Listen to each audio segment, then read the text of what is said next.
పాకిస్తాన్లోని కిరాణా హిల్స్లో nuclear leak జరిగిందా? ఆపరేషన్ సింధూర్లో భాగంగా ఇండియా జరిపిన దాడుల్లో కిరాణా హిల్స్లో ఉన్న న్యూక్లియర్ వెపన్ స్టోరేజ్ దెబ్బతిని రేడియేషన్ లీక్ అయిందా? దీనికి సంబంధించి చాలా news reports, social media stories చూస్తూ ఉన్నాం. కిరాణా హిల్స్ అనేది పాకిస్తాన్లోని పంజాబ్ ప్రావిన్స్లో సర్గోదా డిస్టిక్లో ఉంది.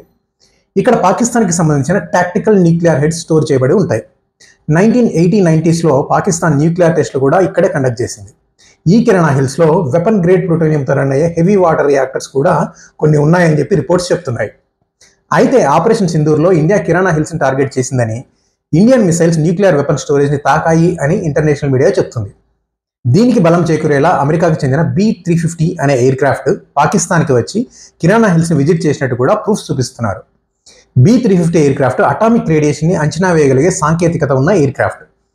అంటే B-350 వచ్చింది కాబట్టి రేడియేషన్ లీక్ జరిగింది అనే అనుమానానికి మరింత బలం చేకూరింది.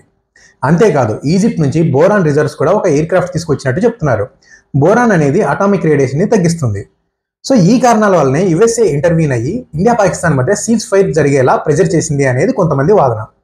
అయితే ఈ న్యూక్లియర్ లీక్ వాదనని ఇండియా పాకిస్తాన్ దేశాలు పూర్తిగా ఖండిస్తున్నాయి.